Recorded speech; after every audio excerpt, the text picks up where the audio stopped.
Hi everyone, welcome back to Ideas in Wealth Design. I'm Brendan Brown here from OneServe. Today I'm going to lay out an idea that you're probably not going to like very much because it gets right to the heart of a particular problem.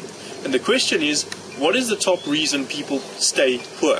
And the answer is quite simple. We do it to ourselves. You know, what do people do? The patterns are the same as they have been throughout history. That is why markets fluctuate.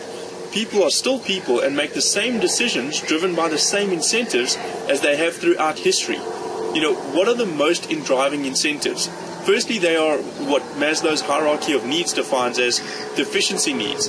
In other words, self-esteem, friendship, love, security, and actual physical needs, what we need to stay alive.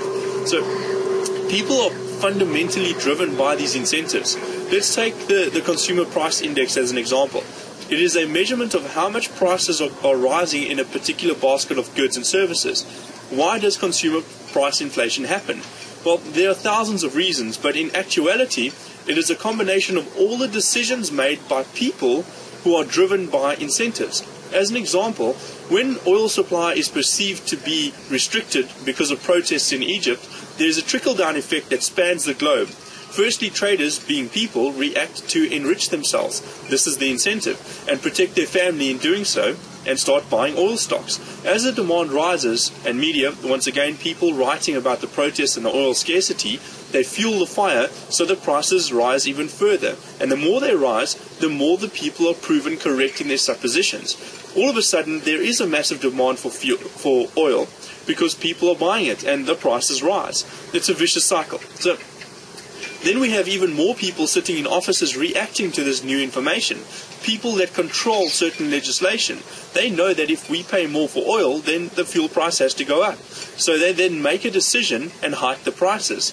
Then the food distribution, start seeing that the fuel price hike is eating into their profits, and then they increase their prices. Eventually, through thousands of people all making decisions driven by their own incentives, everything rises in price, and in turn, your money becomes worth less.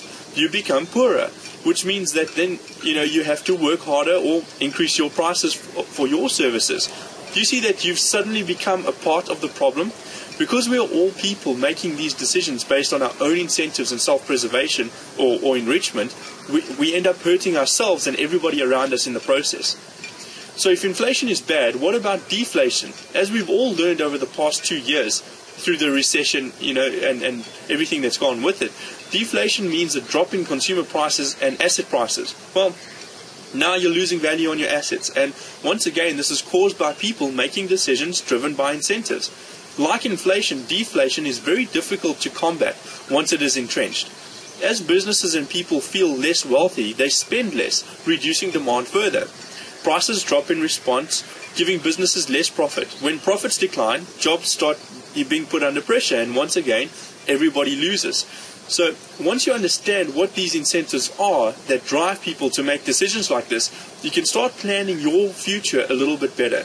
You can short-circuit the reactionary decisions by choosing to do one thing: add more value. Instead of charging more because everyone is doing it, or demanding more in salary raises or bonuses because everyone is doing it, find those incentives that drive people and offer more value in solutions to their perceived problems.